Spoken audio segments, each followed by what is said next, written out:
Time to talk about boys volleyball in the city section. LAUSD volleyball is going to be great this season. We have the master. This guy knows his stuff. 15 years of excellence at Verdugo Hills. The head coach there, you know him by now. It's Will Reinhardt, the George Clooney lookalike. Well, thank you, Randy. I am very excited to be here. I think that this could be one of the top seasons we've had, at least in my 15 years, in city section volleyball. There's a lot to talk about, and hey, I'm happy to talk about Verdugo too, because I know we're going to have a great season this year. But we only have 25 minutes on this segment, so you have to give some time, allot some time to some other schools. Fair enough. One of the schools we do want to talk about right at the top here is Carson, the Colts. Very good. They were second last year in the Marine League, and Matthew Pimblett is one of the reasons.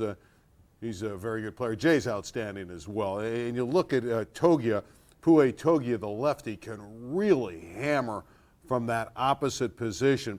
And Aaron's going to move to setter this year. We have him listed as a libero, and he might play some libero, but he will play some setter as well for Christy North. I know, Will, you love Pimblett. You think he's a great player. Yeah, I just think he's a game-changing type of player. We've played against him a couple of times, and the way that Coach North uses him down there is really smart. I mean, she gets him the ball, and so they run a lot of different sets specifically designed to get Pimblett free. Carson's strength, though, is strength. They're athletic every single year, and so, even though they do have a few of the younger guys out there that are going to be in the starting lineup, I think that their strength is going to be one of the things that pushes Narbonne for that Marine League championship. Is it a stretch to say that Christy North's team is a contender for the D1 championship? I personally think, yes, it is a stretch to say that she's likely to find herself at Roy Ball in May. However, contender, yes, she's one of the top 5 teams, and Carson, I think, will be among the elite in Division I. But they've got to get past Narbonne first. And Sofia Ahumada and the Narbonne Gauchos, they're a fierce team, and they're not going to just give up that. And we're going to get crowd. to them a little later in the program. They are talented. No, but Carson will be in the mix. Okay. Well, let's go and talk about a D2 team, because I like this coach at Eagle Rock. Tim Bergeron has done a phenomenal job there. Really one of the bright young coaches in the game. Finished second to a very good Westchester team at Roy Ball in the championship of D2 last year. Talk a little bit about the Eagles of Eagle Rock. Will they be flying high? Yeah, of course they will. And you put the nail right on the head. It starts and ends with their head coach. Bergeron is a young guy. He's up and coming. He's someone who has been trying to build Eagle Rock back up to its glory days in the 90s when they did win a city championship. And so he's a former player at Eagle Rock. And so I think that always motivates you. He knows the history of the program, and he's very solid technically. So he takes guys who aren't the biggest. Let's be fair. Eagle Rock doesn't have the largest lineup you're going to see, but they're defensively sound every single match. And he gives them an opportunity to win because he's creative with the way he runs his offense. They are the class of the Northern League? They are. I know Marshall, Franklin will be contesting that. But no, it's going to be the Eagle Rock Eagles that'll win the Northern League this year. When you talk about great volleyball and you talk about leagues, let's go into the West Valley League. El Camino Real, and we're going to see some guys come on your screen now that are very talented for the Conquistadors. And historically, they've done well. There's the outside hitter, Kyle Bradley. He's a good one, and a senior. Some leadership there. Devon Walker, another outside hitter. So you can see there are veterans for ECR all over the court. Cheyenne Ferranza, another outstanding outside hitter at El Camino Real. So they're going to be able to score points, no question about that. Yeah, El Camino Real's problem is El Camino Real plays in the West Valley League. They're going to be one of the more talented teams in Division I, but they've still got to be able to get ahead of the athletic abilities of a team like, let's say, the Birmingham Patriots. They also have, unfortunately for them, Taft and Granada in their league. And so it's weird to think of a team as talented as El Camino being in the lower half of their division, in the lower half of their league. And that's likely going to be the case this year because that West Valley League is loaded as usual. Now, they've had a coaching change. Yeah. Things have changed in their administration there in terms of who's going to oversee volleyball. How damaging will that be for ECR? Well, in the short run, I suppose that the lack of continuity is going to hurt them some in the early season. But because of the athletic talent they have, they could pull some surprises come April and going into the playoffs. So I don't think you want to look past them. Yeah, El Camino is in transition right now. They're moving away from the district into a charter mentality. They lost their head coach, Doug Coleman, from last year. But, players are the things that you need to win. And so I think they'll overcome some early unsteadiness to make real progress in April. Except at Verdugo Hills, coaching is the key there, right? Well, I tell you, at any school, having that consistency in coaching is so important, and we've had some terrifically consistent coaches in the LAUSD. And the longest tenured one is Tom Harp at Granada Hills. And a lot of people feel that the Highlanders, a very controlled and powerful volleyball team, may be the team to beat in the city section this year. There's the doctor. They have a doctor on the floor, and Robert Doctor. They're tall, middle blocker. Again, this is a team. Robert Wynn, another libero who's outstanding at Granada Hills. And it's talent on top of talent. Jose Juarez, the fine center, all-league in the West Valley a season ago. And then you got Sean Green, the middle blocker. So this is a team, Will, that a lot of people are talking about. I mean, predetermined maybe as the #1 team. Yeah, the coaches that I've spoken to tend to feel it's Granada's to lose. I think that's a pretty strong statement considering it's before the season's even started. But, you know, they took a little hiatus last year. They've been a perennial finalist and champion. And last year it was Palisades and Taft. And I think that didn't sit well with a lot of those Highlanders. Green, along with Anthony Stepanov over at Taft, are being discussed as some of the top juniors in the city. And I'm sure they're getting a lot of attention from their club teams and from college coaches. So I know that Tom Harp in his 30th season now. Yeah, hold up right there. He's going to have a good team. 30 years for Tom Harp. Yeah. That is quite an accomplishment. He's won a lot of championships in both the boys and the girls. In fact, his girls have won the last couple. What a coach he's been. Well, think about this. I mean, I think about this.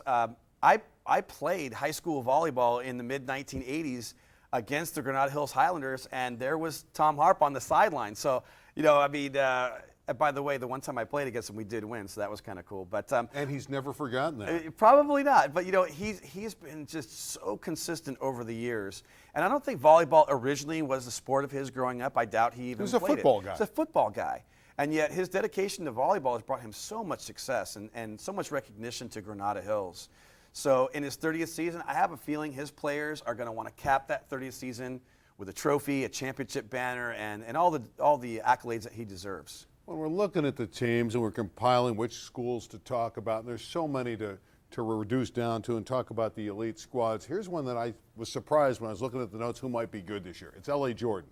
They went to the semifinals of Division II. So let's hone in on L.A. Jordan. Will, why is this team amongst the elite this season? Well, you know, Jordan kind of slipped into this vacuum when Garfield and Huntington Park slid a little bit in the East Valley League. Jordan was at that very moment in the process of building their program up. And so last year, I think, they really just made themselves known to the coaches district-wide. Jose Saldana has been an outstanding star. He was all-city for them last year. He returns this year. You just have to believe that Jordan likes being under the radar, only the problem is now we're calling him out, and we're realizing Jordan is a force to be reckoned with. Last year, like you said, semifinalists. This year, I expect they'll be in the mix for the D2 crown. Wow, big statement, big strides for Jordan. Here's another team that's very good in D1. That's Narbonne. They won the Marine League Championship last year. You already touched on them, and I know you love this Gaucho unit. Yeah, I mean, you know, the thing about the Marine League that impresses me year in and year out is the toughness of those kids. They're athletic. They have a winner's mentality. And so even when they're maybe not the most skilled team, they always seem to produce. Sophia Ahumada has made that team her team now. You know, she took over for Mike May a few years back, and now I think really Sophia's got her personality all over. And if you've met Sophia, you know she's tough as nails. So that's the way the Gauchos rock, and they're in every single match. It'll be them or Carson, in my opinion, for the Marine League Championship, and both should be contenders for D1. Okay. Let's talk about the team that came that close to winning not only the semis, they won that close to winning the championship. Chris Force's Palisades Dolphins were at match point at Roy Ball against Taft and just couldn't close the deal. But they were an eyelash away, and whenever you talk about boys Division I, or for that matter in some other sports Division II when it comes to volleyball, you got to talk about the Palisades Dolphins. They are a threat, and I would imagine they are a team that could get back to the championship match. Yeah, well, the teams on the west side and the city side of things, everyone's pointing to Palisades again. You know, I think they did lose key talent. Kenny Izuchukwu is gone. Izuchukwu, by the way, was a high flyer, a guy that had an unbelievable vertical, dominated matches, was great. He was supreme in the finals, led Pali to a number of finals. But you lose a piece like that, it's not easy to replace. But you know what it does, though, Randy, is when a guy like that is in your gym for 4 years, he's actually developing the younger players. You play against a guy like that in competition, and it made the Dolphins even stronger. And I think that's why it's not going to be a rebuilding situation in Pally. It's going to be a reloading situation. They have a top-notch coach, one of these young coaches we've been so excited about, along with Bergeron and Dave Chase, some of the others, and that's Chris Forrest. Chris Forrest has won titles at the girls. He's been right there knocking on the door with the boys last year. He is somebody who, he understands success. Why is Chris Forrest at a tender age? I think he's just in his mid-20s now.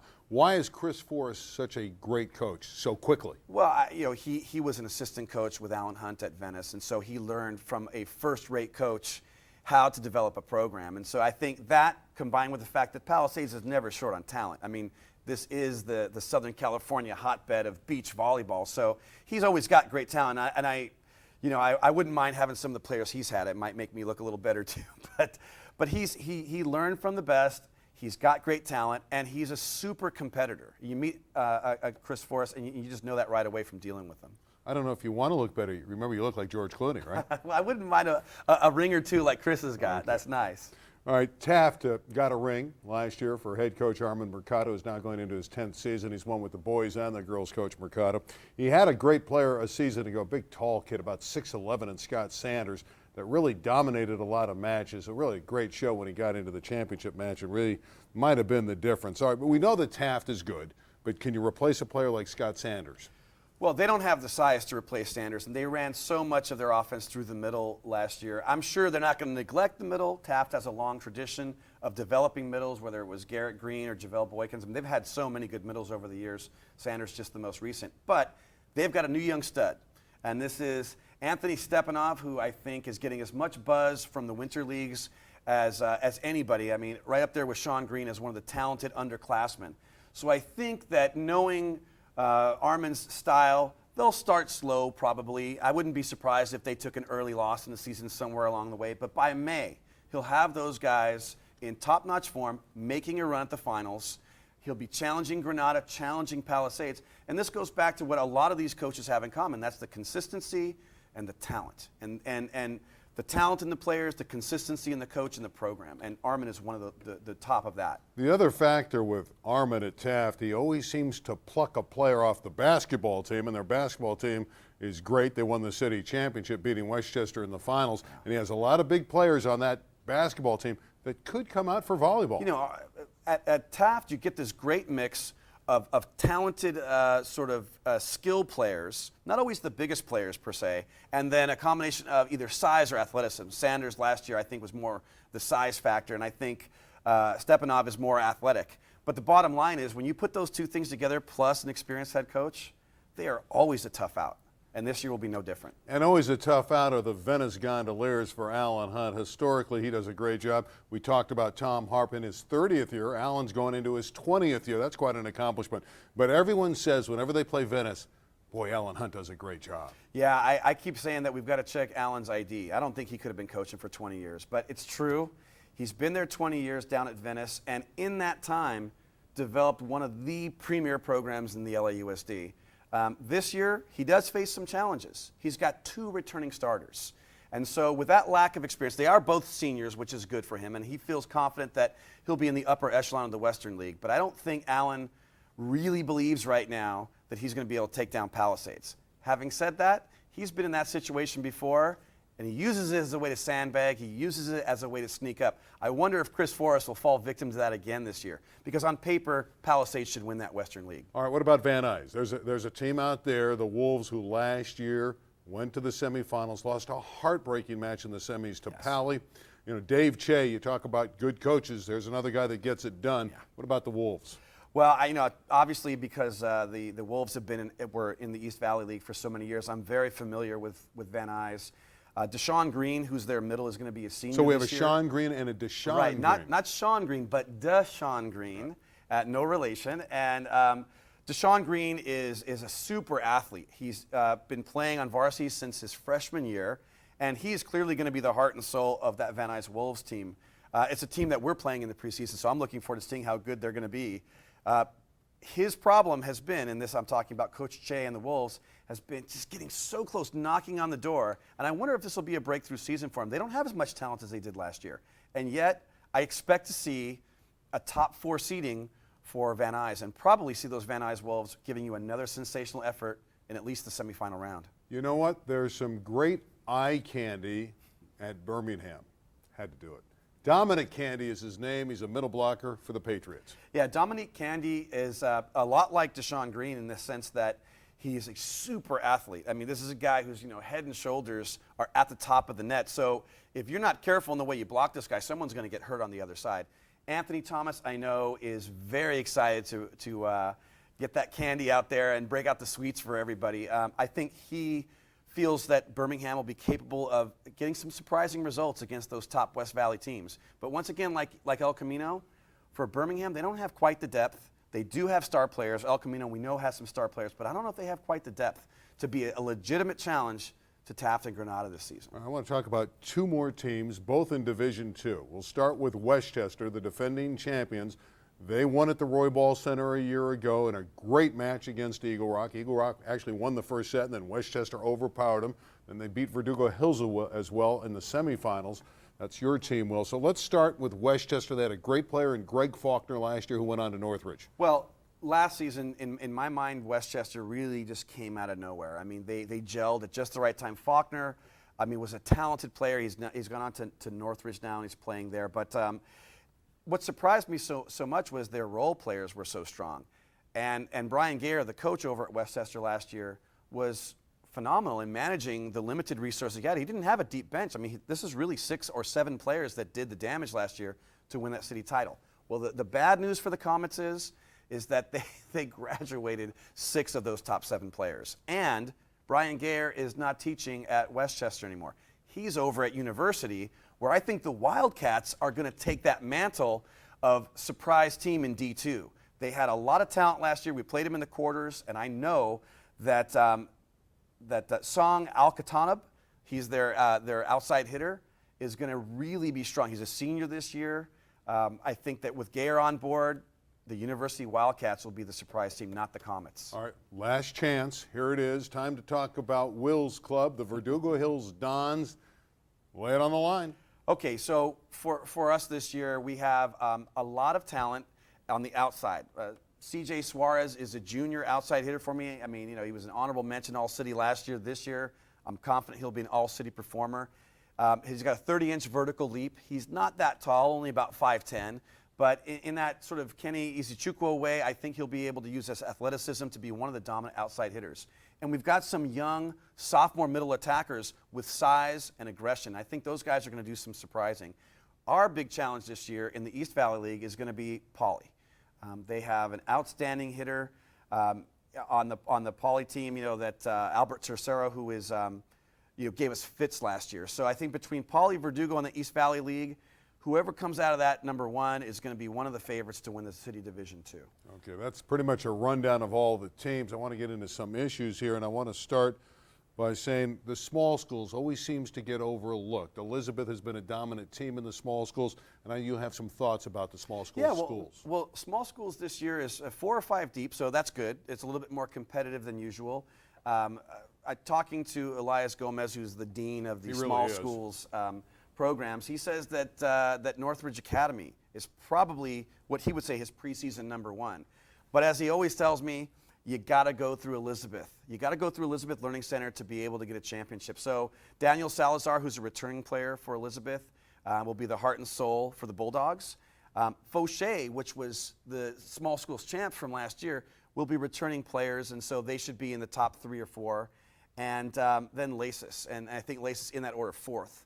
Lasis will be probably one of the premier contenders in the small schools. All right, we mentioned it when we were talking softball. Let's talk about it here on volleyball. It's an ugly subject, really, in many respects, budget cuts. I know your job is more difficult, and how's it impacted volleyball? Well, budget cuts are difficult just globally, but if we look specifically at sports, it's affected the budgets that we have for equipment in cases of, for example, traveling and stuff like that. They're getting to the point where they're saying, look, we want to put 2 teams on a bus. We want you guys to go to the exact same location. We don't want you playing cross-region. So for Verdugo to play, let's say, Narbonne or San Pedro, that might get nixed just because the gas is too expensive. And then the other big issue with regards to budget is the effect that's had in the coaching carousel.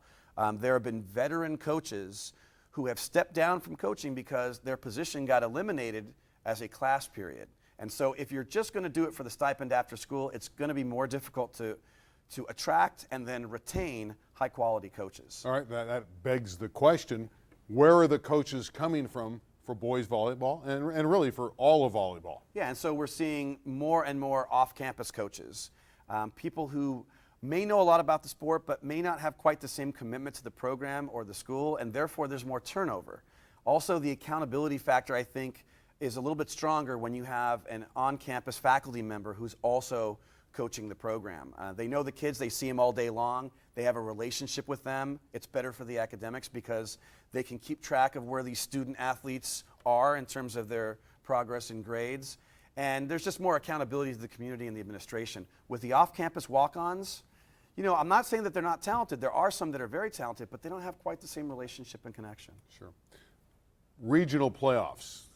Kind of hard to understand. There's no Northern California teams playing, at least not yet. So it's not a true state championship. It's a regional title. How do you get that? Well, there are boys teams in Northern Cal. They just haven't gotten their Northern California regional championship put together yet. Once they do, which is supposed to happen next year, we can unify a single state champion in boys volleyball the way we have in girls volleyball and other sports like basketball, for instance. So the pinnacle right now is winning a regional championship. That's right, and that's a relatively new process because in the past, city championship was it. Now with the Southern California Regional Championship, the 4 athletic sections of CIF that are in the South all compete against each other, and after your section championship is over, you get a chance at a Southern California Regional Championship playing with the big boys, the Loyolas, the Mater Deis, the Miracostas, and it's really exciting opportunity for city section volleyball. It's an opportunity, but let's be candid. The city section has been pushed around by those big boys. Yeah. How does that all change? How does the city be able to compete with Miracosta and Loyola and some of those schools? Well, I think it's motivating to be in a situation where you are outclassed. You know, 2 years ago in the inaugural Division II regional playoff, my team was fortunate enough to get to play Mater Dei. Down at Mater Dei at that wonderful facility they have, they were ranked something like 4th in the country by ESPN.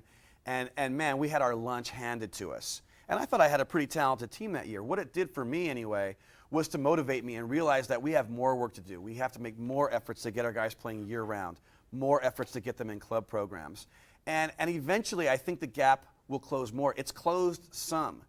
You look at the contest from last year, I mean, it was very competitive. Taft in Division I in particular, and even Westchester, pushed hard. Westchester took a game off of El Segundo in the first round. Westchester had a home match. They were seeded 4th out of 8 teams. So progress is being made, but of course, I'm not going to kid you. You know, obviously, the Miracostas and the Loyolas have a pretty huge head start on us. One of the things that boys volleyball has done, in my mind, better than any other sport in the city section is their all-star game. Last year, the boys that played in that all-star game in late May, and they're going to have it again this year, were the best in the city. It wasn't some of the good guys with other players thrown in there. It was the best. It was the creme de la creme of boys volleyball. Will we see that again? Yeah, I certainly hope so. And thinking about last year's game, I mean, what a showcase it was for the talents of Greg Faulkner in Westchester. I mean, that gave him a chance and a platform to really show what the guys outside of Palisades, outside of Venice can really do. This year, we're looking to see some of that again. Sometimes no-name guys from programs you really don't know a lot about get selected for that all-star team based on their statistics and their performance. And they come in with a chip on their shoulder, wanting to prove to those guys from the West Valley, wanting to prove for those guys from Palisades that they belong. And so I agree. I think that the all-star game is an outstanding venue for our young talent. But the boys volleyball coaches, it's really a credit to you and the guys you work with, got the top players there. Right. A lot of times you'll see these all-star games and it's really not the top guys. There's some all-league players, but not the all-city players. From top to bottom, the elite were there. Well, we make it an effort to promote it. I mean, that's the whole point, is that we have the top coaches who are going to be coaching the teams, either whether it's a Valley team or a city team, and they make sure those guys are there. I mean, it's the pressure from the coaches to say, look, this is not just any other event. This is a premier event. You need to be there. And so as a result, you get these highly competitive games. All right, give me the 3 best players in the city. Okay, so 3 best players. Looking first off, we got to talk about Sean Green. You know, the middle that's going to be playing, I think, leading perhaps Granada Hills to a city championship, and I don't think that's going to be a big surprise. Anthony Stepanov. This is the athlete one of the most exciting juniors in the entire city playing for Taft. And so I think we can look at Stepanov. And then, if we're just talking players here and we're not talking teams, I would say it would be a tie between the two athletic guys I mentioned earlier. Dominic Candy with his 30-plus inch vertical, amazing physical abilities. Birmingham High School, that's right, playing for Anthony Thomas. And Deshaun Green. Not Sean Green, but Deshaun Green. We're talking just athletic ability and an individual impact of a player. Deshaun Green's fantastic. And lastly, give me the 3 champions. Don't bug out by giving me the finalists. Give me the 3 champions in the divisions. A lot of my colleagues I want to know the watch results this. on May 21st. I have to play some of these guys, and a lot of my colleagues watch this. I want 3 winners. Okay, so I'm going to tell with this caveat. And we have 30 seconds. Randy 3 put winners. me up to it. I say Division I, Granada. Division II, Venice. Division III, probably Northridge. Northridge. I'll say Northridge. Okay. Right, you're on the hook. No Verdugo Hills. I think that we make the finals, but I think that Venice has got probably a little more. I'm nervous whenever Alan says he's no good. That's Shake always my when hand, he's his Ben. best. Well, Thank you very always much, a pleasure. Randy. We'll come back and wrap it up right after this. A lot of people feel there's a letdown after football and obviously basketball with the great teams in the LAUSD. But I personally happen to like the spring sports.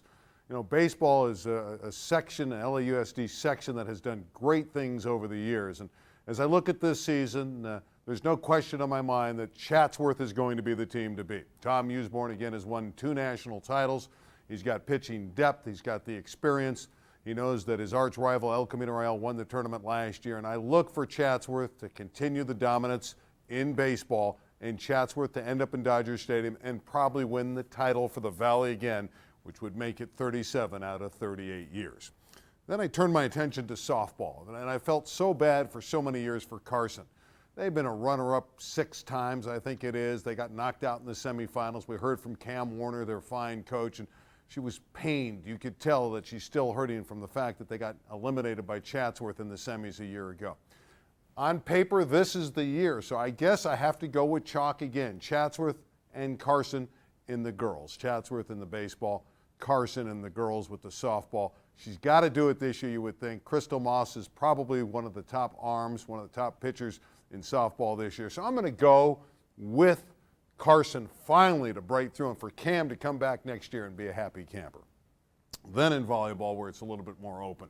But Tom Harp's in his 30th year. Tom Harp's just won 2 girls' championships in a row, and I think he's going to win the boys as well. He's got size, he's got depth, and obviously with 30 years of experience, he's got that on his side as well. So I'm going to go with the 3 favorites. I think it's going to be that time this year in spring sports for Chatsworth, Carson, and Granada Hills to all win the championship. The big winner, though, is going to be our fans on KLCS because you have an opportunity to see all these championships later on this year on KLCS TV.